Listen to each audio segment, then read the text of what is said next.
சத்தியங்களை போதிக்கும் கர்த்தருடைய நாமம் மகிமைப்படுவதாக. எச்சரிப்புகளை கொடுத்து உணர்வடைய செய்யும் கர்த்தருடைய நாமத்தினாலே உங்களை வாழ்த்தி வரவேற்கிறேன். அவை காலை வணக்கமும் இரவு வணக்கமும் உங்களுக்கு உண்டாவதாக. அவை ஐஸ்வர்யம் தரித்திரம் என்ற காரியத்தை குறித்து நாம் இப்பொழுது சிந்தித்துக் கொண்டிருக்கிறோம். அவை நான் விசுவாசிக்கிறேன் இன்றையோடு இந்த காரியம் என்ன செய்கிறது, முடிவடைகிறது. இது ஆரம்பம் தான். இன்னும் வேதத்தில் அநேக காரியங்கள் இருக்கிறது. ஐஸ்வர்யத்தை குறித்தும் அதாவது தரித்திரத்தை குறித்தும் அநேக காரியங்கள் இருக்கிறது. ஆனால் நாம் கற்க வேண்டிய முக்கியமான காரியங்களை கற்றிருக்கிறோம். அது ஒரு பிரசங்கியினுடைய அல்லது ஒரு கடமை என்னவென்று சொல்லி சொன்னால் எதையும் ஆரம்பித்து விடுகிறது. அதுக்கு பிறகு பிரசங்கம் கேட்டவர்கள் தாங்கள் வேதத்தை ஆராய்ந்து இன்னும் கற்றுக்கொள்ளக்கூடிய காரியங்கள் இருக்கிறது. எல்லாம் சொல்லி முடித்தது என்று எந்த பிரசங்கியாரும் சொல்ல முடியாது. அவை தேவன் தன்னுடைய வசனத்தின் மூலம் அநேக சத்தியங்களை காரியங்களை வைத்துக் கொண்டு அவர் கொடுக்கிறவராய் இருக்கிறார். இன்றைய நாளில் நாம் லூக்காஸ் விசேஷம் 12ஆம் அதிகாரம் 13வது வசனத்திலே இருந்து 21வது வசனம் வரையில் நம்முடைய தியான பகுதியை நாம் எடுத்திருக்கிறோம். அவை நாம் மூன்று பகுதியாய் நாம் அதை கற்றிருக்கின்றோம்.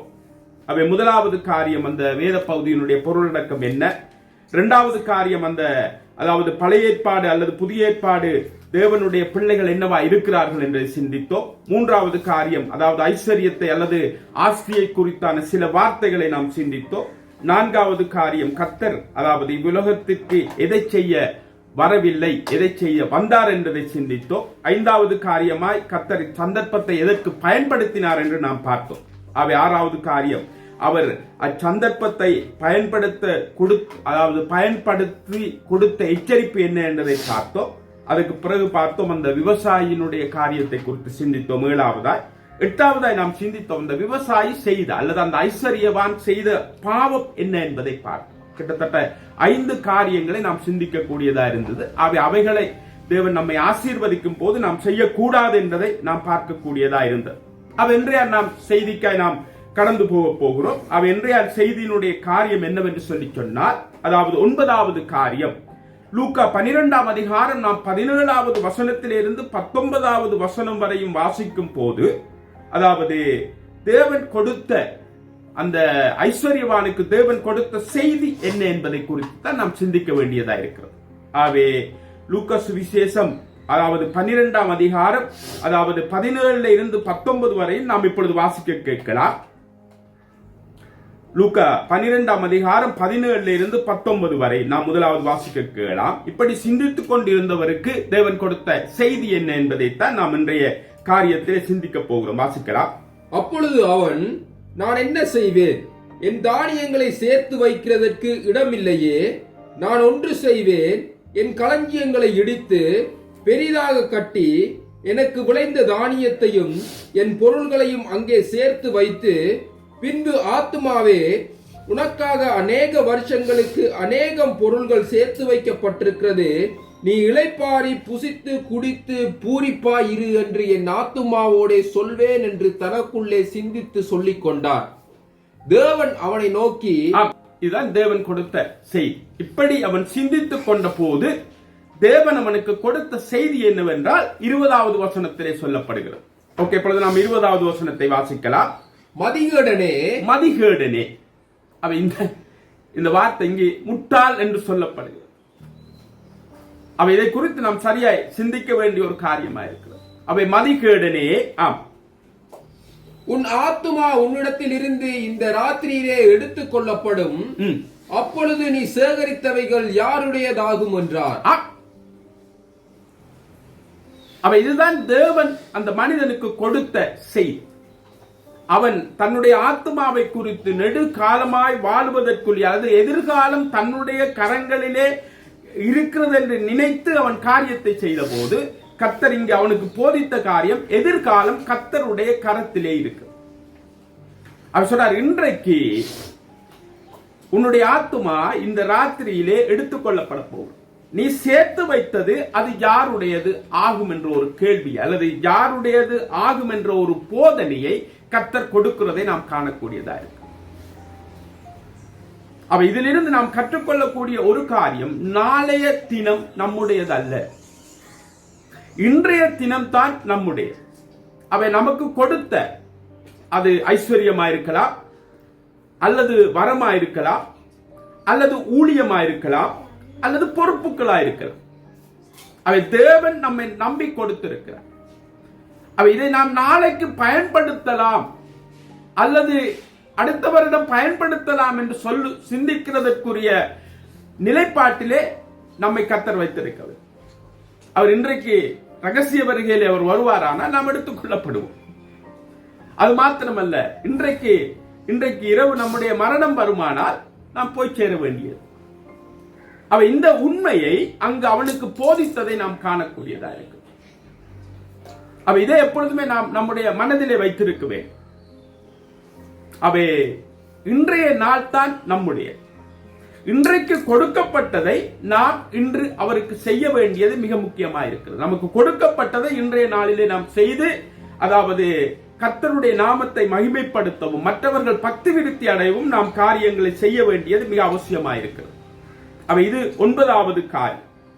அவை இந்த 10வது காரியமானது, அதாவது ஐஸ்வர்யத்தினாலே வரும் ஆபத்துக்களை குறித்து நாம் சிந்திக்க வேண்டும். அது இந்த ஐஸ்வர்யம் அதாவது ஐஸ்வர்யம் வரும் போது ஆபத்துக்களும் வரும். ஆபத்துக்கள் இருக்கிறது என்பதை வேதம் நமக்கு எச்சரிப்பாய் கொடுக்கிறது. அவை அந்த எச்சரிப்பை நாம் மறந்து போகக்கூடாது. அவை ஐஸ்வர்யம் வரும்போது அல்லது ஆசீர்வாதம் வரும் போது கர்த்தர் நமக்கு எச்சரிப்பு கொடுத்திருக்கிறார். ஆபத்து வரும் என்ற ஒரு எச்சரிப்பை நமக்கு கொடுத்திருக்கிறதை நாம் காணக்கூடியதா இருக்கிறது. அது வேத புத்தகத்திலே ஆரம்பம் முதல் முடியும் வரையும் பல எச்சரிப்புகளை நாம் காணக்கூடியதா இருக்கிறது. அந்த எச்சரிப்பிலே ஒரு எச்சரிப்பு நமக்கு ஆசீர்வாதமோ அல்லது ஐஸ்வர்யமோ வரும் போது அந்த எச்சரிப்பு நமக்கு கொடுக்கப்படுவதை காணக்கூடியதா இருக்கிறது. அவை 3 எச்சரிப்புகளை நாம் இன்றைய நாளிலே பார்க்கலாம். ஓகே, முதலாவது எச்சரிப்பு உபாகம புத்தகத்துக்கு நாம் திருப்பிக் கொள்ளலாம். உபாகம புத்தகம் 6ஆம் அதிகாரம். உபாகம புத்தகம் 6ஆம் அதிகாரம் 10ஆம் வசனத்திலே இருந்து 12வது வசனம் வரையும் 232வது பக்கம். உபாகமம் 6ஆம் அதிகாரம் 10ஆம் வசனத்திலே இருந்து 12வது வசனம் வரையும் 232வது பக்கம் நாம் வாசிக்கலாம். உன் தேவனாகிய கர்த்தர் உனக்கு கொடுப்பேன் என்று ஆபிரகாம், ஈசாக்கு, யாக்கோபு என்பவர்களாகிய உன் பிதாக்களுக்கு ஆணையிட்ட கொடுத்த தேசத்தில் உன்னை பிரவேசிக்க பண்ணும் போதும் நீ கட்டாத வசதியான பெரிய பட்டணங்களையும் ஓகே, வாசிக்கலாம். நீ நிரப்பாத சகல நல்ல வஸ்துக்களாலும் நிரம்பிய வீடுகளையும், நீ வெட்டாமல் வெட்டப்பட்டிருக்கிற துறவுகளையும், நீ நடாத திராட்சை தோட்டங்களையும் ஒலிவ தோப்புகளையும் அவர் உனக்கு கொடுப்பதினால் நாம் முதலே பார்த்திருக்கிறோம். கர்த்தர் தான் நமக்கு ஆசீர்வாதத்தையும் ஐஸ்வர்யத்தையும் கொடுக்கிறார். அதோடு வேதனையை கூட்ட மாட்டார். அவ இங்கு அதாவது அவர் கொடுக்கும் போது இங்கு கர்த்தர் அங்கு எச்சரிக்கிறதை நாம் காணக்கூடியது. கொடுக்கும் போது வாசிக்கலாம். நீ சாப்பிட்டு திருப்தியாகும்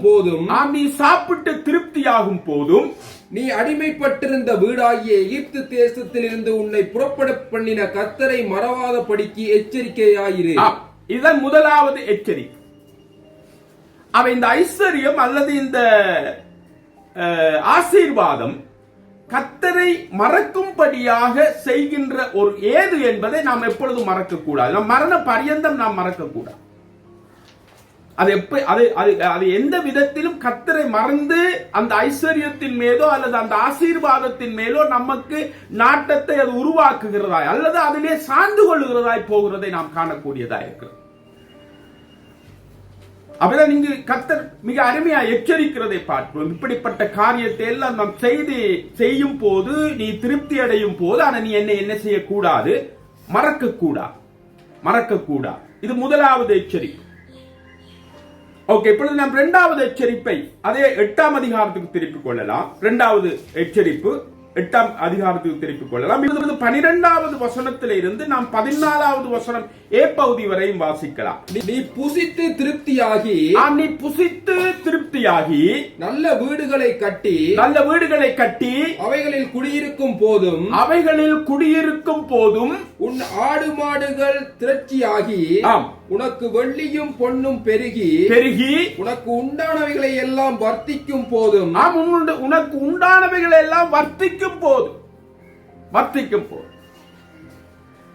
அவை எப்படி இருந்த என்னை எப்படி கர்த்தர் ஆக்குகிறார் என்பது விசுவாசிகளுடைய வாழ்க்கையில மிக முக்கியமா இருக்கு. ஒவ்வொருடைய வாழ்க்கையிலும் கர்த்தர் ஏதோ ஒரு விதத்தில் ஆசீர்வதிக்கிறார். பணம் அல்ல. நாம் சில நேரங்களில் யோசிக்கிறோம் பணம் தான் ஆசீர்வாதம் என்று. பணம் அல்ல ஆசீர்வாதம். பணமும் ஆசீர்வாதம் தான். மற்ற காரியங்களை பார்க்கக்கூடிய நம்முடைய பழைய வாழ்க்கை, அதாவது நாம் ரட்சிக்கப்படுவதற்கு முன்பு, ரட்சிக்கப்பட்ட போது, இப்பொழுது நாம் இருக்கின்ற நிலையை பார்க்கும் போது எல்லாருடைய வாழ்க்கையிலும் கர்த்தர் என்ன செய்கிறார் என்றால் ஏதோ ஒரு விதத்தில் ஆசீர்வதித்து அவர்களை உயர்த்தி வைத்திருக்கிறார். இதற்கு எல்லாருமே சாட்சி. ஒருத்தரும் சொல்ல முடியாது என்னை ஆசீர்வதிக்கவில்லை என்று சொல்ல முடியாது. அவர் பல விதத்திலே நம்மை ஆசீர்வதித்திருக்கிறார். அவர்தான் இங்கே அதை குறித்து சொல்லுகிறார். வாசிக்கலாம் தொடர்ந்து. உன் இருதயம் மேட்டிமை அடையாமலும். உன்னுடைய இருதயம் மேட்டிமை அடையாமல். இது இரண்டாவது எச்சரிக்கை. முதலாவது நாம் கர்த்தரை மறக்க பண்ணுகிறது ஐஸ்வர்யம் அல்லது ஆசீர்வாதம். இரண்டாவது எச்சரிப்பு என்னவென்றால் நமக்கு மேட்டிமை வருகிறது, அவை நமக்கு பெருமை வருகிறதை பார்க்கிறோம். நாம் முன்பு நாம் கஷ்டப்பட்டு நாம் ஏழைகளாயிருந்து எளியவர்களாயிருந்து மற்றவர்கள் நம்மை கனம் பண்ணி மற்றவர்கள் நம்மை என்ன செய்கிறார்கள் கொண்டு வந்ததை நாம் காணக்கூடியதா இருக்கிறது. அதுக்கு பிறகு நாம் என்ன செய்கிறோம், நம்முடைய வாழ்க்கையில வரும்போது நமக்கு ஒரு மேட்டிமை வருகிறதை பார்க்கிறோம். நம்மை போல, அதாவது முன்பு நம்மை போல இப்பொழுது இருக்கிறவர்களை நாம் எப்படிப்பட்ட ஒரு பார்வையிலே பார்க்கிறோம்.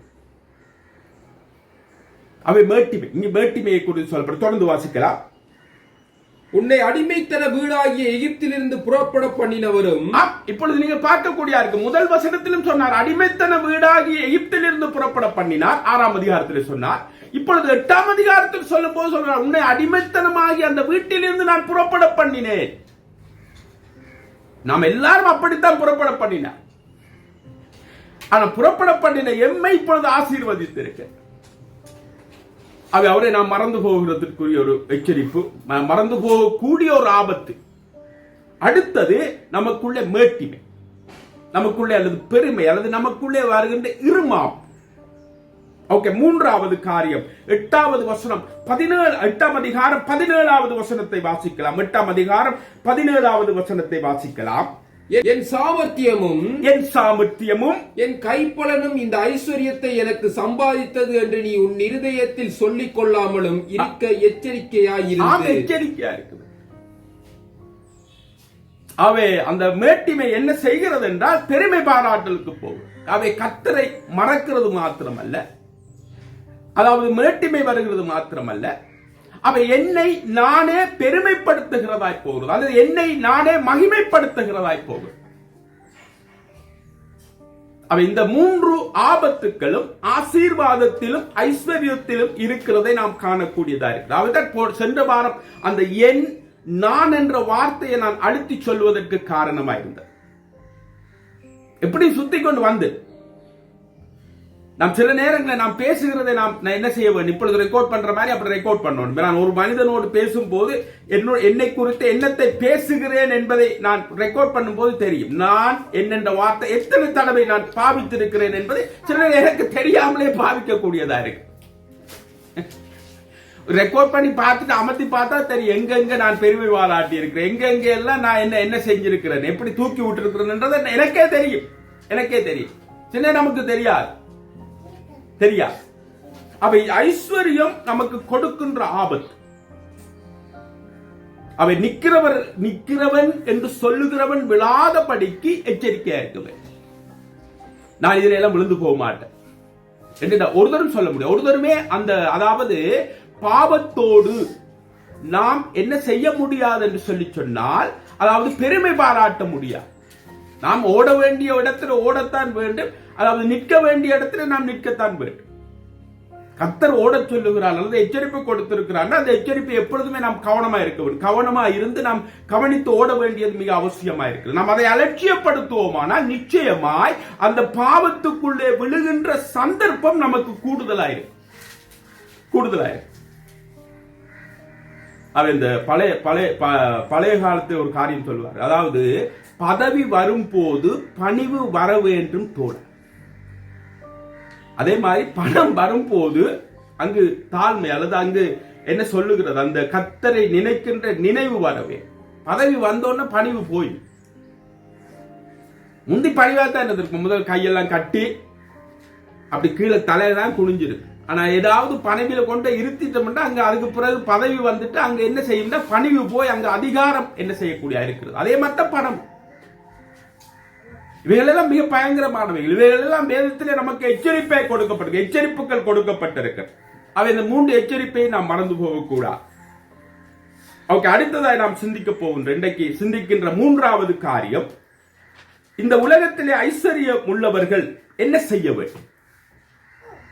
இந்த உலகத்திலே அதாவது ஆசீர்வதிக்கப்பட்டவர்கள், அதாவது ஐஸ்வர்யத்தை தேவன் கொடுத்தவர்கள் என்ன செய்ய வேண்டும் என்பது வேதம் நமக்கு தெளிவாக சொல்லி இருக்கிறது. அவர்களுக்குரிய பணி அல்லது அவர்களுக்குரிய காரியம் அல்லது எங்களுக்குரிய காரியம், எங்களை ஏதோ ஒரு விதத்தில் தேவன் ஆசீர்வதித்திருக்கிறார். அவை நாம் என்ன செய்ய வேண்டும் என்று சொல்லி சொன்னால், இப்பொழுது 1 தீமோத்தேயு 6ஆம் அதிகாரம் 17வது வசனத்திலிருந்து 19வது வசனம் அது கொடுக்கப்பட்டிருக்கின்ற காரியம். அதாவது 290வது பக்கம். உலகத்திலே ஐஸ்வர்யம் உள்ளவர்கள் இருமாப்பான சிந்தையுள்ளவர்களாய் இராமலும்.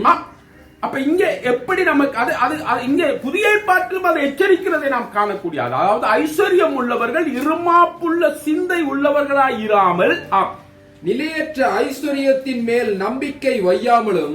நிலையற்ற ஐஸ்வர்யம் அது நாம் பார்த்திருக்கிறோம். இந்த காசு வரும் காசு போகும். ஓகே, இது நிலையற்றது. இன்றைக்கு என்னிடத்தில் இருக்கு, நாளைக்கு இன்னொரு இடத்துக்கு போய்விடும். அவ இந்த நிலையற்ற ஐஸ்வர்யத்தின் மேலே நம்பிக்கை வைக்காமலும், ஓகே, நாம் அனுபவிக்கிறதற்கு சகலவித நன்மைகளையும் நமக்கு சம்பூர்ணமாய் கொடுக்கிற ஜீவனுள்ள தேவன் மேல் நம்பிக்கை வைக்கவும். அப்ப இது நாம் அனுபவிக்கிறதற்கு நமக்கு கொடுத்திருக்கிறார், அவர் மேல் தான் நம்பிக்கை வைக்க வேண்டும். அப்ப சிலர், அதாவது இந்த ஐஸ்வர்யம், அதாவது தேவன் மேலே நம்பிக்கை வைக்கின்ற நம்பிக்கையை நம்மை விட்டு தகர்க்கின்ற ஒன்றாய் இருக்கிறது என்பதை நாம் மறந்து போகக்கூடாது. முதல் நாம் நம்பி இருப்போம், அன்றன்றுள்ள ஆகாரத்துக்கு கர்த்தரை கேட்போம், கர்த்தரிலே சார்ந்திருப்போம். ஆனால் படிப்படியாய் தேவன் நம்மை ஆசீர்வதிக்கும் போது நம்முடைய நம்பிக்கை, தேவன் மேலே இருக்கின்ற நம்பிக்கை படிப்படியாய் குறைந்து போகிறதை நாம் ஆராய்ந்து பார்த்து கண்டுபிடிக்கக்கூடியதாக இருக்கும். அந்த முந்தி இருந்த சாய்வு அல்லது முந்தி இருந்த நம்பிக்கை நமக்கு இப்பொழுது இல்லாமல் போகிறதை நாம் காணக்கூடியதாக இருக்கு. அவதான் இங்கு, அதாவது தீமோத்தேயுக்கு அப்போஸ்தலனாகிய பவுல் சொல்லும் போது மிக அருமையாய் சொல்லுகிறதை நாம் காணக்கூடியதா இருக்கு. அவ என்ன செய்யக்கூடாது? ஐஸ்வர்யம் உள்ளவர்கள் அதாவது ஆசீர்வதிக்கப்படுகிற நாம் ஒவ்வொருவரும் என்ன செய்யக்கூடாது என்பதை இப்பொழுது சொல்லுகிறார். இப்பொழுது என்ன செய்ய வேண்டும் என்று சொல்கிறார், வாசிக்கலாம். நன்மை செய்யவும், நன்மை செய்யவும், நற்கிரியைகளில் ஐஸ்வர்யவான்களாகவும், நற்கிரியைகளில் ஐஸ்வர்யவான்கள் தாராளமாய் கொடுக்கிறவர்களும், உதார குணமுள்ளவர்களுமாய் இருக்கவும், நித்திய ஜீவனை பற்றிக் கொள்ளும்படி வருங்காலத்திற்கு தங்களுக்கு நல்ல ஆதாரத்தை பொக்கிஷமாக வைக்கவும் அவர்களுக்கு கட்டளையிடு.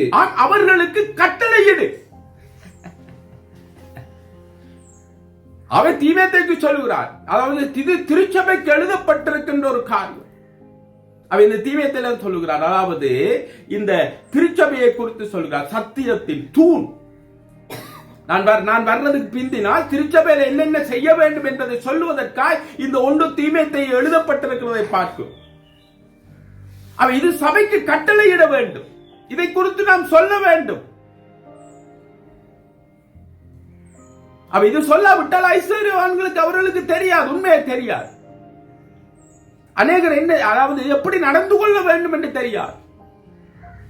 அவ இங்கு சொல்லுகிறார், இந்த பொக்கிஷம், அதாவது இங்கே நாம் தான தர்மங்களை, அதாவது நற்கிரியைகளை செய்வதற்கு நாம் ஐஸ்வர்யவான்களா இருக்க வேண்டும். உதாரணத்துவமாய் கொடுக்கிறதிலே உதாரணத்துவமாய் இருக்க வேண்டும்.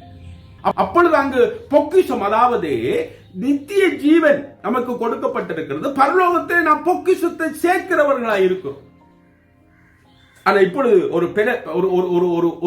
கேள்வி, எல்லாருக்கும் எழும்புகிற கேள்வி, அப்ப யார் யாருக்கு கொடுக்க வேண்டும்? இதான் இப்பொழுது சிக்கலான ஒரு கேள்வியா இருக்கிறது இப்பொழுது எல்லாரிடத்தில். ஓகே, இருக்கிறது.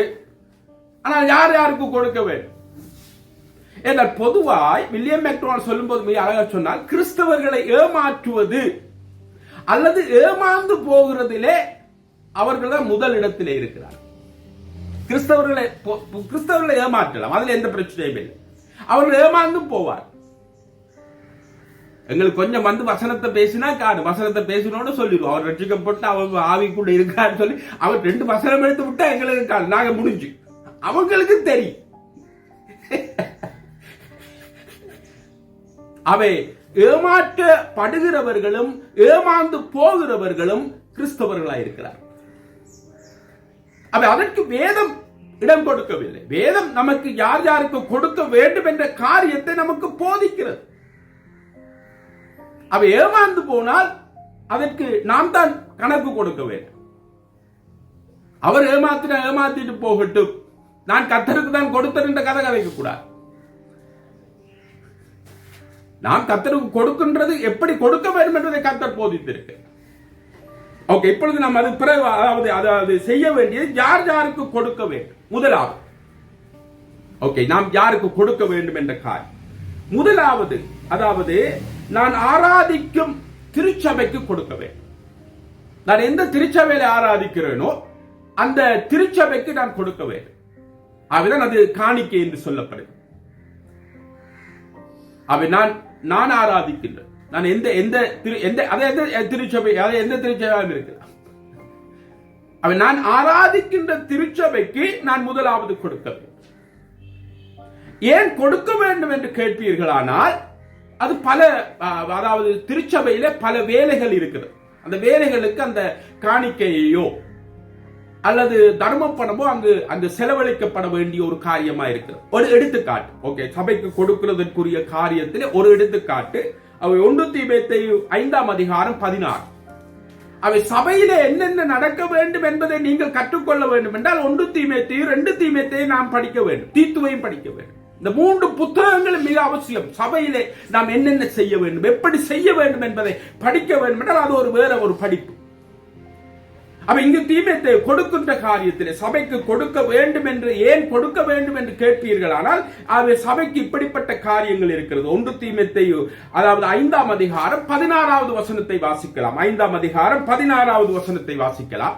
விசுவாசியாகிய ஒருவனிடத்திலாவது ஒருத்தியினிடத்திலாவது விதவைகளில் இருந்தால் அவர்கள் இவர்களுக்கு உதவி செய்ய கடவர்கள். அவர்கள் இவர்களுக்கு உதவி செய்ய வேண்டும். ஓகே, சபையானது உத்தம விதவைகளானவர்களுக்கு உதவி செய்ய வேண்டியதாகியால் சபையிலே அதாவது உத்தம விதவைகளுக்கு உதவி செய்ய வேண்டியதா இருக்கிறதுனால வாசிக்கலாம்.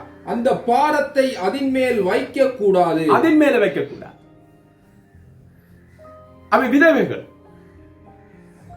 இது ஒரு எடுத்துக்காட்டு. ஏன் சபைக்கு கொடுக்க வேண்டும் என்று கேட்பீர்கள். ஆனால் சபையானது விதவைகளை கவனிக்க வேண்டியது அவர்களுடைய பணியா இருக்கிறது, அவர்களுடைய காரியமா இருக்கிறது. அவைதான் ஆரம்ப திருச்சபையிலே நீங்கள் அப்போஸ்தலர்களுடைய 6ஆம் அதிகாரத்தை வாசிக்கும் போது அங்கு அப்போஸ்தலர் அந்த சபையின் இடத்தில் அல்லது அந்த இடத்திலே அதாவது கிரேக்கர்கள் வந்து தங்களுடைய விதவைகள் கவனிக்கப்படவில்லை என்று சொன்ன போது அவை அப்போஸ்தலர்கள் சேர்ந்து அதற்குரிய காரியத்தை அங்கு செய்கிறதை நாம் காணக்கூடியதா இருக்கு. சபையாய் சேர்ந்து அது ஒரு நல்ல ஆலோசனை, அந்த காரியத்தை செய்ய வேண்டும். தீமோத்தேயுக்கு பவுல் எழுதும் போது இந்த காரியத்தை சொல்லுகிறார். அவை விதவைகள் மாத்திரமல்ல. இப்பொழுது நீங்கள் கனடாவில் இருக்கிறீர்கள். ஓகே, கனடாவில் இருக்கிற நீங்கள் சில நேரம் சொந்தமாய் சபை கட்டிடம் வாங்கி இருக்கலாம், சில நேரம் வாடகை. அவை அது கொடுக்க வேண்டும். மின்சாரம், தண்ணீர், இப்படி பல பல பல தேவைகள் திருச்சபையில் இருக்கு. அவைகள் அதாவது அதற்குத்தான் சொல்லப்படுகிற காரியம் என்னவென்று சொல்லி சொன்னால், அதாவது திருச்சபைக்கு நாம் போகின்ற திருச்சபைக்கு முதலாவது கொடுக்க வேண்டும்.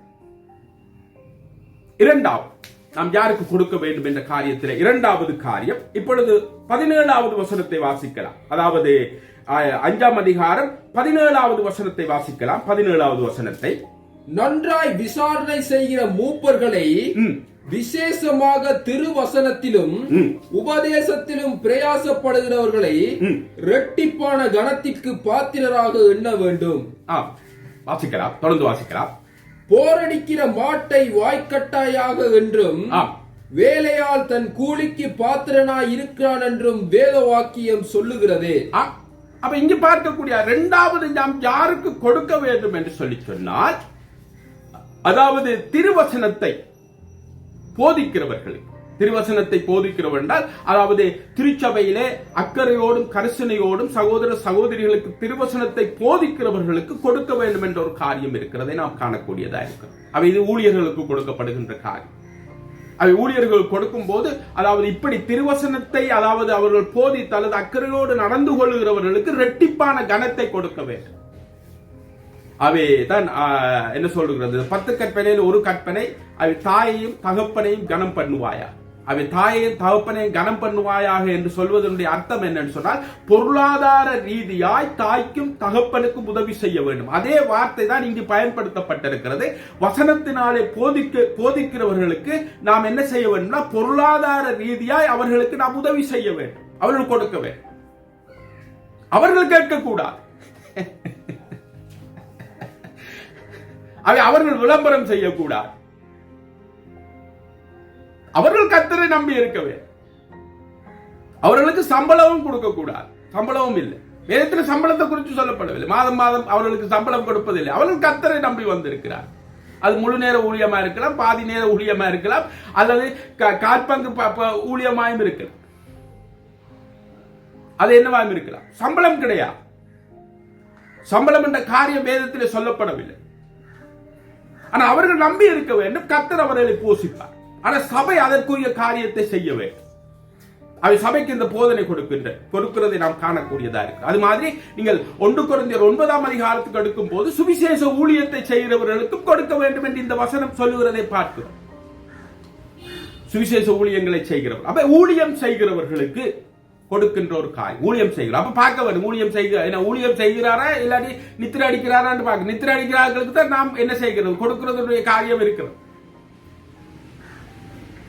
பிரயாசப்படுகிறார்கள். மற்றவர்களை ஆவிக்குரிய ரீதியில வளர்க்கிறதற்கு அவர்கள் பிரயாசப்படுகிறதினாலே அவர்களுடைய தேவைகளை சந்திக்கும்படியாக சபையானது கரிசனையோடு அக்கறையோடு செயல்பட வேண்டும். இது சபை மூலமும் கொடுக்கலாம், தனிப்பட்ட ரீதியாயும் கொடுக்கலாம்.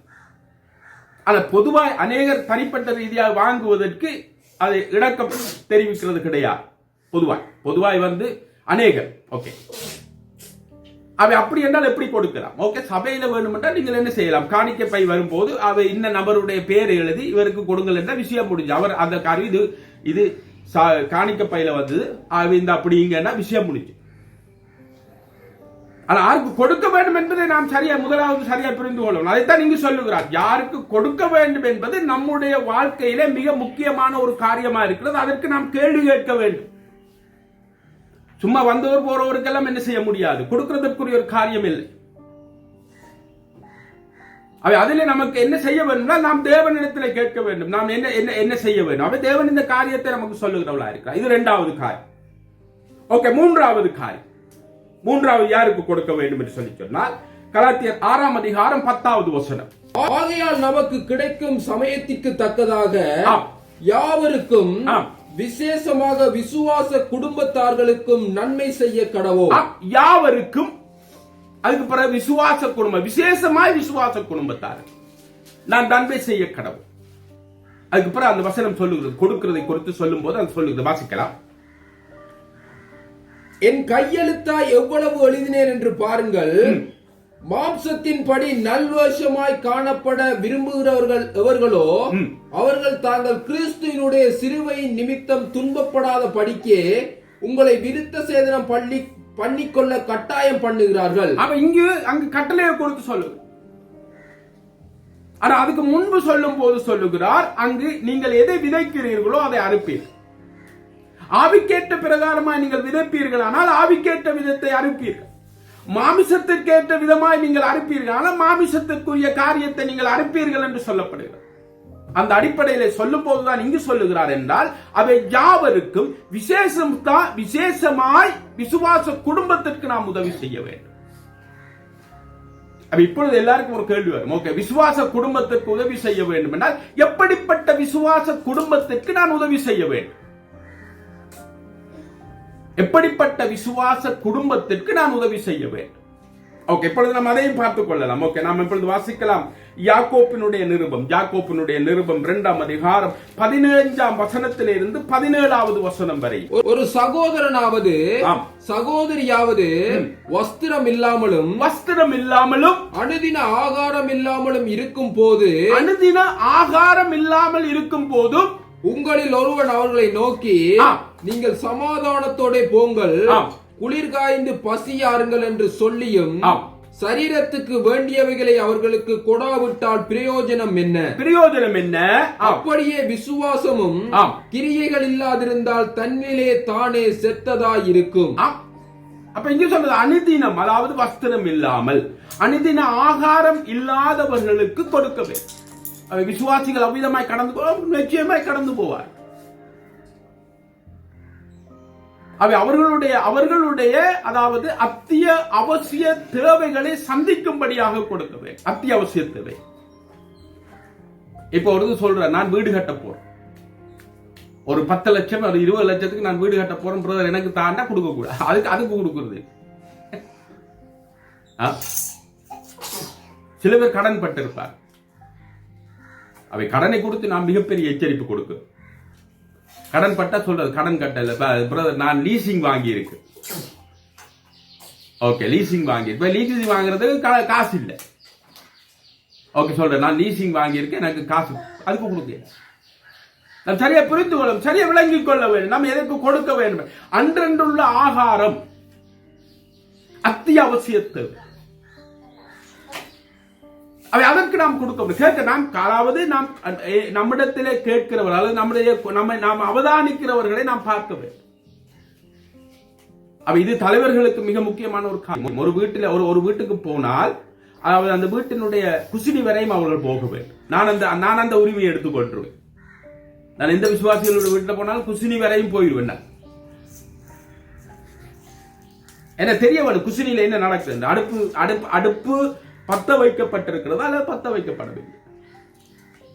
இல்லாட்டி ஒரு பிள்ளையை கூப்பிட்டு கேட்கணும். ஒருத்தரும் சொல்ல மாட்டேன் என்ன சாப்பாடு நான் இன்றைக்கு சாப்பிடல என்று ஒருத்தரும் சொல்ல மாட்டேன். அது இலங்கையை பொறுத்தளவு அது கேட்கிறது அநாகரிகமான ஒரு காரியம்.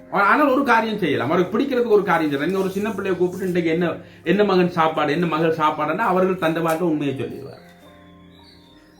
இது தலைவர்களுடைய பொறுப்பு. இது தலைவர்கள் மிக முக்கியமா இருக்கவே. இதுல மிக கவனமா அவர்கள் இருக்கவர். இப்படிப்பட்டவர்களுக்கு உதவி செய்ய அதுதான் விசுவாச குடும்பங்கள். அதே சொல்லப்படுது யாவருக்கு. ஓகே, அது அவிசுவாசிகளும் இருக்கு. அவிசுவாசிகளுக்கும் எதற்கு உதவி செய்ய வேண்டும்னா அன்றன்றுள்ள ஆகாரம் கொடுப்பதற்கு அவர்களுக்கு உதவி செய்யலாம். அதன் மூலம் அவர்கள் கர்த்தரை அறிந்து கொள்ளலாம், அறியாமல் போகலாம். ஆனால் யாருக்கு கொடுக்க வேண்டும் என்பதை நாம் மிக முக்கியமாக நாம் புரிந்து கொள்ள வேண்டிய காரியம். எதற்கு கொடுக்க வேண்டும், நாம் எதற்கு கொடுக்க கூடாது. ஒருவர் கடலில் மூழ்கி இருந்தார் அவருக்கு கொடுக்கிறார். அவருக்கு எதற்காக அவர் கடன் பட்டு இருக்கிறார். இலங்கை பொறுத்தளவில் இப்பொழுது எல்லாருமே வேலை செய்கிறார். பிள்ளைகள் வேலை செய்கிறார்கள், பெற்றோர்கள் வேலை செய்கிறார்கள், எல்லாரும் வேலை செய்கிறார். ஆனா சிலருடைய கடனை கேட்கும் போது தலை சுத்துகிறது. ஏனென்று கேட்டால் அதற்கு பதில் கிடையாது.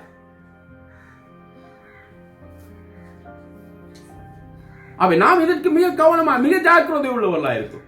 சில நேரம் நாம் மற்றவர்கள் கடன் வாங்குவதற்கு நாம் ஏதுக்களாய் இருக்கிறவர்களா இருக்கிறோம். இங்கே இது மிக முக்கியமான ஒரு காரியமா இருக்கு. நான்காவது யாருக்கு நாம் உதவி செய்ய வேண்டும் என்றால் நான்காவது அப்போஸ்தலர் நடவடிக்கை அதாவது 11ஆம் அதிகாரம் 28வது வசனத்திலிருந்து 30வது வசனம் வரை. அவர்களில் ஒருவனாகிய அகப்பு என்பவன் எழுந்து உலகமெங்கும் கொடிய பஞ்சம் உண்டாகும் என்று ஆவியானவராலே அறிவித்தான். அது அப்படியே கிளவுதியா ராஜனுடைய நாட்களிலே உண்டாயிற்று. அப்பொழுது சீஷரில் அவரவர் தங்கள் திராணிக்கு தக்கதாக ஜூதேயாவில் குடியிருக்கிற சகோதரருக்கு உதவியாக பணம் சேகரித்து அனுப்ப வேண்டும் என்று தீர்மானம் பண்ணினார்கள். அப்படியே அவர்கள் சேகரித்து பர்னபா சவுல் என்பவர்களுடைய கையிலே கொடுத்து மூப்பரிடத்துக்கு அனுப்பினார்கள். அப்ப நான்காவது யாருக்கு நாம் உதவி செய்ய வேண்டும் என்று சொல்லி சொன்னால் உங்களுக்கு தெரியும், கொரோனா வந்தது. இதற்கு முன்பு இலங்கையில யுத்தம் வந்தது, அதுக்கு முதல் சுனாமி வந்தது. இந்த நேரங்களில் நம்முடைய விசுவாச சகோதர சகோதரிகள் பாதிக்கப்படும் போது அவர்களுக்கு உதவி செய்யும்படி இது உடனடி நிவாரணம். இது உடனடி நிவாரணம் செய்கின்ற ஒரு காரியமா இருக்கிறது. அதில் அவிசுவாசிகளும் இருக்கிறார். அப்ப இந்த 4 விடயங்களை நாம் எப்பொழுதுமே நம்முடைய மனதில் வைத்திருக்கோம். அதாவது யார் யாருக்கு கொடுக்க வேண்டும் என்ற விடயம் இப்பொழுது கிறிஸ்தவர்கள் மத்தியிலே பல குழப்பங்களை ஏற்படுத்தி இருக்கு. அப்ப யார் யார் கொடுக்க வேண்டும் என்பதை கர்த்தர் இங்கு போதிக்கிறதை நாம் காணக்கூடியதா இருக்கிறோம். அப்ப இப்பொழுது திடீரென்று வந்த பிரச்சனையினாலே பஞ்சம் வந்த உடனே அது முதலே சொல்லப்பட்டது. பஞ்சம் வருகிறது என்று ஒரு தீர்க்க தரிசனம் சொல்ல நமக்கு தெரியாது. கொரோனா வருத வரையிலே நமக்கு தெரியல. கொரோனா வந்த பிறகு நாம் பார்க்கிறோம் எல்லாம் லாக்டவுன், ஓகே, வேலைக்கு போக முடியவில்லை. அந்த நேரம் என்ன செய்ய வேண்டும் என்று சொல்லி சொன்னால், அதாவது சபை அல்லது தனி நபர்கள், தனி சகோதர சகோதரிகள் உதவி செய்கிறதை நாம் காணக்கூடியதா இருக்கு. இங்க நீங்க பார்க்கும்போது சொன்னால், அதாவது அவர்கள் தர்ம பணத்தை, அந்த உதவி செய்கின்ற பணத்தை சேகரித்து 2 பேரை அங்கு தெரிவு செய்து 2 பேரிடத்திலே கொடுத்து அதை கொண்டு போய் மூப்பர்களிடத்திலே கொடுக்கும்படியா, அவை திருச்சபைக்கு கொடுக்கும்படியா, திருச்சபை அங்கு பகிர்ந்து கொடுப்பதற்குரிய காரியம் கொடுக்கப்பட்டது. தனிப்பட்ட ரீதியாக செய்யலாம், அதுல எந்த பிரச்சனையும் கிடையாது. அப்ப இவைகள் எல்லாம் மிக கவனம். இங்க பாருங்கள் எப்படி எவ்விதமான ஒரு எச்சரிப்போடு எவ்விதமான ஒரு காரியத்தோடு அவர்கள் செய்கிறார். 2 பேரை தெரிவு செய்தார்கள், அது சவுலும் பர்னபாவும். அந்த 2 பேரிடத்திலும் சேர்த்ததை கொடுக்கிறார்கள். அவர்கள் கொண்டு போய் மூப்பர்களுடைய கைகளை, மூப்பர்கள். அப்போ ஒரு சபையில தலைவர்கள், அதாவது பன்மையிலே தலைவர்கள் இருக்க வேண்டும். இந்த ஒருமைப்பாட்டில் இருக்கின்றது பிரமிட் முறை. அது வேறொரு சப்ஜெக்டா இருந்தாலும் இந்த இடத்துல நான் சொல்ல வேண்டியது மிக அவசியமா இருக்கிறது. ஒரு தலைவர் இருப்பார் என்றால் அங்கு மிகப்பெரிய குழப்பங்கள் தான், மிகப்பெரிய குற்றச்சாட்டு அவருக்கு. அவர் எவ்வளவுதான் உண்மை உள்ளவராக இருந்தாலும் குற்றச்சாட்டுக்கு அவர் முகம் கொடுத்தே ஆகவே.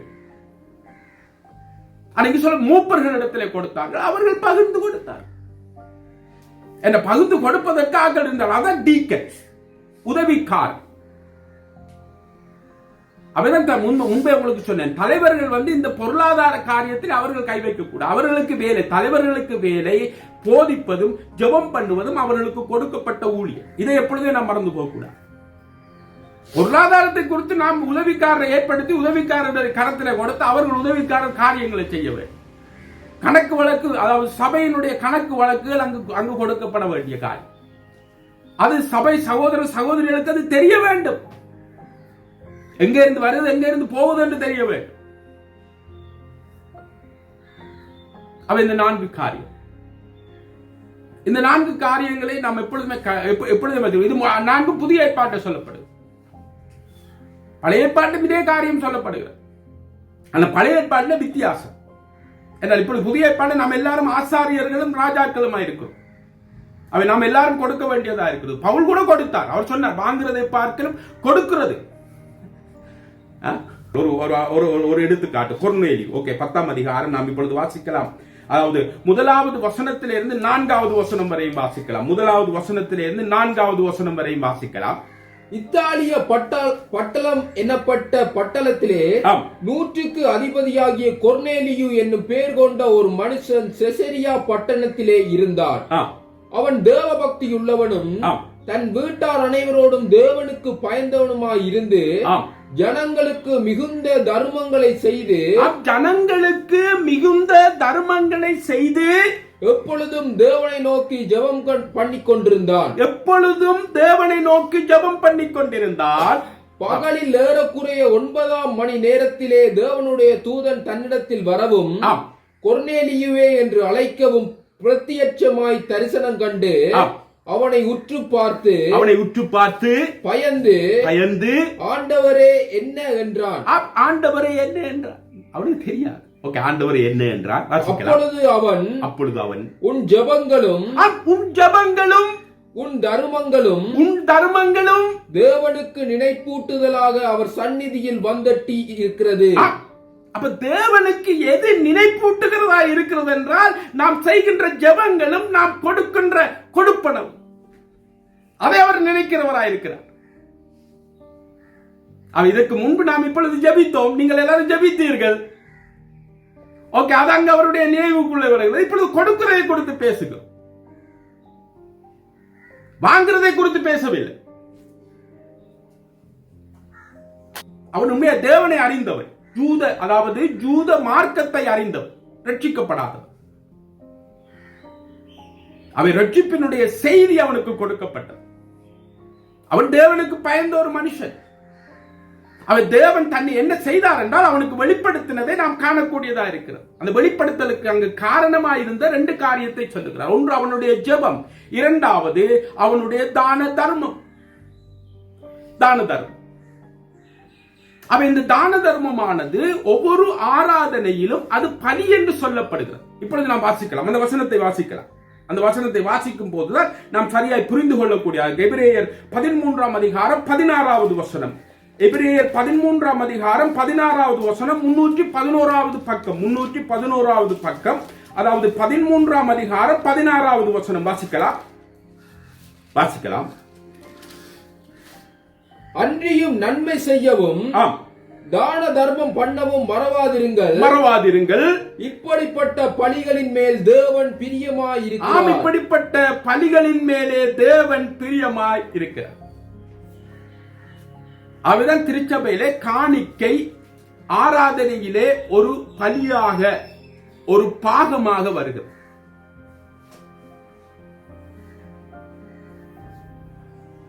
அதை ஏன் நாம் எடுத்துக் கொள்கிறோம்? ஏன் நாம் காணிக்கை எடுக்க வேண்டும்? அந்த காணிக்கை நாம் எவ்விதமாக பயன்படுத்த வேண்டும் என்று வேதம் சொல்லுகிறது. அது ஒவ்வொரு திருச்சபையினுடைய அதிகாரத்துக்குள்ளே இருக்கிறது. அதுக்குள்ள மற்ற திருச்சபைகள் போய் தலையை போட முடியாது. கொடுக்கிற நாம் சபையை குறித்து கேட்கலாம். இந்த காரியத்தை இதுக்கு நீங்கள் நீங்கள் என்ன சொல்றது, யாருக்காவது தனிநபருக்கு கொடுக்க வேண்டும் அல்லது தனி காரியங்கள் கொடுக்க வேண்டும், நீங்கள் என்ன செய்யலாம்? சபையின் மூலம் செய்யலாம், தனிப்பட்ட ரீதியாக செய்யலாம். ஆனால் அது நமக்கு ஆசீர்வாதத்தை கொடுக்க, அதை எப்பொழுதுமே நாம் மறந்து போகக்கூடாது. அதுதான் நீதிமொழிகளிலே சொல்லும் போது மிக அருமையா சொல்லுகிறார். அதாவது ஏழைக்கு இறங்குகிறவன் கர்த்தருக்கு கடன் கொடுக்கிறார், அதை அவர் திரும்ப கொடுக்கிறார். ஏழைக்கு இறங்குகிறவன், யாருக்கு இறங்குகிறவன்? ஏழை. அப்ப ஏழை என்றால் அண்டண்டைக்கு சாப்பாடு இல்லாமல் அல்லது வஸ்திரம் இல்லாமல் இருக்கிறவதான் ஏழை. இப்ப நீ சராசரி பாப்பீங்கன்னு சொல்லி சொன்னால், அதாவது உலகத்திலே, அதாவது இருக்கின்ற காரியத்திலேயே இந்த ஏழைகள் என்பதை நாம் சரியாய் புரிந்து கொள்ள வேண்டும். அவ ஏழைகளுக்கு இறங்குகிறவர் கர்த்தருக்கு கடன் கொடுக்கிறவராயிருக்கிறார். ஆனா அதை அவர் திருப்பி கொடுப்பார். அதனுடைய அர்த்தம் என்னன்னு சொல்லி சொன்னால், அதாவது கைமாறு கருதாமல் உதவி செய்யும். கைமாறு கருதாமல் உதவி செய்யும். அவர் கர்த்தர் அந்த காரியத்தை கொடுக்கிறதை பார்க்கிறோம். இப்பொழுது பவுலுக்கு கொடுத்தார். பவுல் எங்கேயுமே கேட்டு பெற்றுக் கொள்ளவில்லை. மற்றவர்களுக்காக கேட்டிருக்கிறார் ஒழிய தனக்காய் அவர் கேட்கிறது. இது ஒவ்வொரு தலைவர்களுக்கும் கற்றுக்கொள்ள வேண்டிய ஒரு காரியம். இப்பொழுது நாம் பிலிப்பியர்கள் நிருபத்தில் வரும்போது அந்த ஆசீர்வாதத்தை அவர் சொல்லுகிறார். பிலிப்பியர் கொடுத்தார்கள், அவர்களுக்கு அந்த காரியத்தை குறித்து அவர் சொல்லுகிறதை நாம் காணக்கூடியதாக தன்னை குறித்து அவர் பேசுகிறார், இவ்விதமாய் பேசுகிறார். பேசிக்கலாம். பிலிப்பியர்கள் நிருபம் 4ஆம் அதிகாரம் நாம் 10வது வசனத்திலே இருந்து வாசிக்கலாம். 10வது வசனத்தில் 274வது பக்கம் நாம் வாசிக்கலாம். பிலிப்பியர்கள் நிருபம் 4ஆம் அதிகாரம் 10வது வசனத்திலே இருந்து நாம் வாசிக்கலாம்.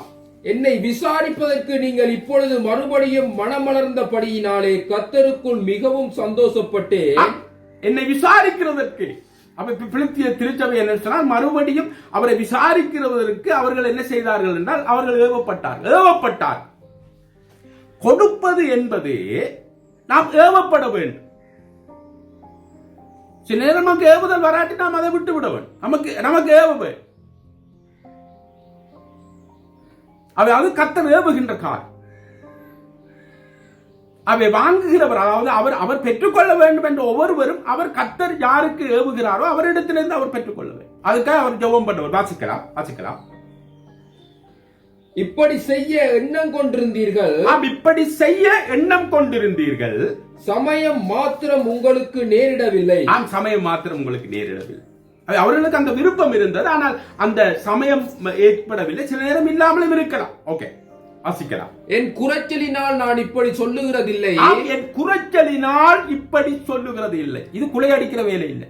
ஏனெனில் நான் எந்த நிலைமையில் இருந்தாலும் மனரம்பியமாய் இருக்க கற்றுக்கொண்டேன். எந்த நிலைமையில இருந்தாலும் நான் மனரம்யமாய் இருக்க நான் கற்றுக்கொண்டேன். கர்த்தர் கற்றுக் கொடுத்தார். இது ஒவ்வொரு தலைவர்களும் கற்றுக்கொள்ள வேண்டிய காரியம். இப்படி தலைவர்கள் தானே கூடுதல் அழுகிறது. இல்லை இல்லை என்று அழுகிறது தலைவர்கள். அப்ப நான் மனரம்யமா இருக்க கற்றுக்கொண்டேன். வாசிக்கலாம். தாழ்ந்திருக்கவும் எனக்கு தெரியும். தாழ்ந்திருக்கவும் எனக்கு தெரியும். வாழ்ந்திருக்கவும் எனக்கு தெரியும். வாழ்ந்திருக்கவும் எனக்கு தெரியும். எவ்விடத்திலும் எல்லாவற்றிலும் திருப்தியாயிருக்கவும் பட்டினியாயிருக்கவும் பரிபூர்ணம் அடையவும் குறைவுபடவும் போதிக்கப்பட்டேன். போதிக்கப்பட்டேன். ரெண்டு பக்கத்தை. இது பவுலுடைய ரெண்டு பக்கம். இந்த ரெண்டு பக்கமும் ஒவ்வொரு விசுவாச சகோதர சகோதரிகளும் கற்றுக்கொள்ள வேண்டும். விசேஷமாய் தலைவர். ஓகே, வாசிக்கலாம். என்னை பலப்படுத்துகிற கிறிஸ்துவினாலே எல்லாவற்றையும் செய்ய எனக்கு பலனுண்டு. நாம் இந்த வசனம் மாத்திரம் நமக்கு சுவர்ல அடிக்கிறோம். இந்த வசனம் எந்த அடிப்படையில் எந்த சூழ்நிலையில் அப்போஸ்தலனாகிய பவுல் ஆவியானவர் மூலம் சொன்னார் என்பது அநேகருக்கு தெரியவில்லை. என்னை பலப்படுத்துகின்ற கிறிஸ்துவினாலே எல்லாவற்றையும் செய்ய எனக்கு பலம் உண்டு. வாசிக்கலாம். ஆகிலும் நீங்கள் என் உபத்திரவத்தில் என்னோட உடன்பட்டது நலமாயிருக்கிறது. ஆகிலும் என்னுடைய உபத்திரவத்திலே நீங்கள் என்னோடு உடன்பட்டது எனக்கு நலமாயிருக்கும். அது அவருக்கு நலமாயிருந்தது. அது உபத்திரவம் தான், உண்மைதான். ஒரு நேரம் சாப்பாடு இல்லை என்பது, ஒரு காரியத்துக்கு இல்லை என்பது உபத்திரவம். அங்க அவர் உடன்பட்டார். ஆனா அப்போஸ்தலனாகிய பவுல் பிலிப்பியருக்கு சொல்லவில்லை, நீங்க எனக்கா ஜெபம் பண்ணுங்க, எனக்கு சாப்பாடு இல்லை, எனக்கு இல்லைன்னு சொல்லி. நான் சில நேரத்தில் அப்படித்தான் செய்கிறது. நமக்கு ஒரு என்ன சொல்றது, நாம ஒரு இன்டர்நெட்ல அடிக்கிறது, நம்ம ஒரு விளம்பரம் பண்ணுகிறது. இதை குறித்து வில்லியம் மெக்டானல்ட் மிக எச்சரிப்போடு சொல்லுகிறார். இந்த விளம்பரப்படுத்துற வேலை பார்க்க கூடாது, தலைவர்கள் பார்க்க கூடாது. ஏன் பார்க்க கூடாது என்று போது ஒரு காரியத்தை சொன்னார். அது கர்த்தரை மறுதலிக்கின்ற ஒரு காரியம், கர்த்தரிலே நம்பிக்கை இல்லாத ஒரு காரியம், கர்த்தரிலே சார்ந்திருக்காத ஒரு காரியம். கர்த்தரிடத்தில் சொல்லுவேன். அவர் சொன்ன அந்தண்டுள்ள ஆதாரத்தை அவரிடத்தில் நான் கேட்க சொன்னார். அவர் இங்க சொல்லுங்க, மிக அருமையா மிக அழகா சொல்லுங்க. வாசிக்கலாம். மேலும் பிலிப்பியரே, சுவிசேஷத்தின் ஆரம்பத்திலே நான் மக்கதோனியாவில் இருந்து புறப்பட்ட போது கொடுக்கல் வாங்கல் காரியத்தில் நீங்கள் மாத்திரம் எனக்கு உடன்பட்டதே அல்லாமல், கொடுக்கல் வாங்கல் காரியத்தில் நீங்கள் மாத்திரம் தான் உடன்பட்டீர்கள். எத்தனை திருச்சபை அவர் நிறுவி இருக்கிறார், எத்தனை சகோதர சகோதரிகளை அவர் ஆதாயப்படுத்தி இருக்கிறார். ஆனா ஒருத்தர் கொடுக்கிறது யோசிக்கல அந்த மனுஷனுக்கு, அந்த மனுஷனும் கேட்கவில்லை. இது எனக்கு ஒரு நல்ல ஒரு எடுத்துக்காட்டு. அவர் எப்பொழுதுமே கர்த்தரை நோக்கித்தான் பார்த்த, கர்த்தரை நோக்கித்தான் பார்த்த அவர் மனிதரை. ஆனால் இப்பொழுது இந்த பிரிப்பு திருச்சபை ஒரு நல்ல எடுத்துக்காட்டு. அவர்கள் தான் கொடுக்கல் வாங்கல் விஷயத்திலே பவுலோடு அவர்கள் ஒன்றிணைந்திருந்தார். மற்ற திருச்சபைகள் இல்லை. மற்ற திருச்சபைகள் கொடுத்ததோ வாங்கினதோ பற்றி அவர் பேசவில்லை. மற்றவர்கள் கொடுக்க வேண்டும் என்ற காரியத்தை அவர் பேசினாரே ஒழிய மற்றவர்கள் கொடுத்தார்கள் என்பதை அவர் பேசவில்லை. ஆனால் இங்கு கொடுத்தது யார் என்றால் பிலிப்பி திருச்சபை. வாசிக்கலாம். வேறொரு சபையும் உடன்படவில்லை என்று நீங்கள் அறிந்திருக்கிறீர்கள். இங்கு வேறு ஒரு சபையும் உடன்படவில்லை. வேறொரு சபை உடன்பட. எத்தனை சபை? கலாத்தியர், ரோமருக்கு எழுதி இருக்கிறார். 13-14 திருச்சபைகளுக்கு கடிதம் எழுதி இருக்கிறார். அந்த திருச்சபையிலே ஒவ்வொருவரையும் அவர் நினைத்து ஜெபம் பண்ணுகிறவராக இருக்கிறார். அந்த சபைகள் ஒன்றுமே நினைக்கவில்லை என்றுதான் இங்கு ஆவியானவர் சொல்லுகிறார். இப்பொழுது நான் சொன்ன ஒரு வார்த்தையை நான் வாபஸ் பெற வேண்டும் என்று சொன்னால், அவர்கள் நினைத்தார்களோ நினைக்கவில்லையோ என்று சொன்னதை நான் வாபஸ் பெற வேண்டும் என்ற வேதம் சொல்லுகிறது. அவர்களில் ஒருவரும் அவரை என்ன செய்யவில்லை, அதிலே உடன்படவில்லை, அவருக்கு கொடுக்கிறதிலே உடன்படவில்லை. இது பிலிப்பியருக்கு குழாய் அடிக்கிறதுக்காக அவர் சொல்லவில்லை. அவர் உண்மையை சொல்லு. அவர்களை குறை சொல்வதற்காக அது சொல்லவில்லை. இதை நாம் சரியாய் புரிந்து கொள்ளவே. என்றால் அவர் எப்படி இருக்கையும் அவர் வாழ கற்றுக்கொண்டார். தாழ்ந்திருக்கவும் அவருக்கு தெரியும், வாழ்ந்திருக்கவும் தெரியும். வாசிக்கலாம். நான் தெசலோனிக்கேயில் இருந்த போதும் ஆம். என் குறைச்சலை நீக்கும்படி நீங்கள் 2 தரம் அனுப்பினீர்கள். 2 ஒரு தரம் அனுப்பினீர். அதான் ரெகுலர் இல்லை, அதாவது சம்பளம் இல்லை. ரெகுலர் இல்லை. அவர்கள் ஏவப்பட்டார்கள், பவுலுக்கு அனுப்ப வேண்டும் என்று யோசித்தார்கள், அவர்கள் அனுப்பினார்கள். அவை பவுலுக்கு அனுப்ப வேண்டும் என்று அவர்கள் யோசிக்க இல்லை, அவர்கள் அனுப்ப இல்லை. சில நேரம் ரெகுலர் வரைக்குள்ள நமக்கு ஒரு என்ன சொல்லுகிறது என்று சொல்லி சொன்னா அதன் மீது ஒரு சாருகின்ற ஒரு காரியம் எனக்கு வருந்தார். எனக்கு மாத முடிய அனுப்புவார்கள் தான். நான் பல தடவை இப்படிப்பட்ட ஒரு எண்ணம் எனக்குள்ள வந்த போது அதை என்ன கத்தர் என்ன செய்திருக்காரு, என்ன அடித்து அப்படியே நிறுத்தி என்னில நீ சாஞ்சி கொள், அங்க எங்கே சாயாத சாய பாருங்க எவ்வளவு இந்த கொடுக்கலை குறித்து எவ்விதமாய் பேசுகிறான். வாசிக்கலாம். உபகாரத்தை நான் நாடாமல் உங்கள் கணக்கு பலன் பெருகும்படியே நாடுகிறேன். உங்கள் கணக்கு பலன் பெறும்படி நாடுகிறேன். இங்கேயும் அங்கே உங்களோட கணக்கு பலன் பெறுறதுக்கு தான். நான் உபகாரத்தை நாடவில்லை, எனக்கு தர வேண்டும் என்றதுக்காக நான் குலை அடிக்கவில்லை. வாசிக்கலாம். எல்லாம் எனக்கு கிடைத்தது, பரிபூரணமும் உண்டாயிருக்கிறது. உங்களால் அனுப்பப்பட்டவைகளை சுகந்த வாசனையும் தேவனுக்கு பிரியமான உகந்த பலியுமாக எப்பாப்ராத்தித்துவின் கையில் வரப்பற்றி கொண்டபடியால் நான் திருப்தி அடைந்திருக்கிறேன். இப்பொழுது 2 காரியம் கடைசியா சொல்லி முடிக்க போகிறேன். சுகந்த வாசனை. வில்லியம் மெக்டானல் எழுதும் போது சொல்கிறார், இது எப்பொழுதுமே பரலோகத்தில் தெரிகின்ற ஒரு காரியம். நம்முடைய ஜெபங்கள் சுகந்த வாசனை, நாம் கொடுக்கின்றது சுகந்த வாசனை. இந்த 2ம் பரலோகத்தில் என்ன செய்யப்படுகிறது என்று சொல்லி சொன்னால் அது வாசனையை கொண்டு வரும். அவன் இந்த 2ம் தான் கொர்நேலியுடைய வாழ்க்கையிலே கர்த்தர் நினைத்தார். என்றால் அவர் எப்பொழுதுமே அந்த சுகந்த வாசனையை முகர்ந்து கொண்டிருக்கின்ற தெய்வம். நாம் கொடுக்கும் போதும் ஜெபிக்கும் போதும் கர்த்தர் அந்த சுகந்த வாசனையை நாம் அவர்களுக்கு கொடுக்கிறவராயிருக்கிறோம்.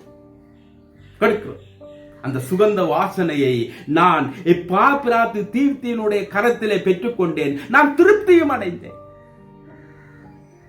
இப்பொழுது தலைவருக்கு சொல்ல வேண்டிய ஒரு காரியம். தலைவர் எப்பொழுதுமே 6வது அனுப்பிட்டா சொல்ல, அதுக்கப்புறம் சொல்ற, நான் இப்பொழுது சபை கட்ட ஆரம்பித்திருக்கேன், அதுக்கு அனுப்புவேன். அதுக்கப்புறம் சொல்ல, நான் டாய்லெட் கட்ட ஆரம்பித்திருக்கேன், நான் அதுக்கு அனுப்புங்கள். இப்படியே அனுப்புங்கள் சொல்றது திருப்தி என்று சொல்றது. எனக்கு போதும் என்று அல்லது எனக்கு காணும் என்று சொல்லுகிறது கிடையாது.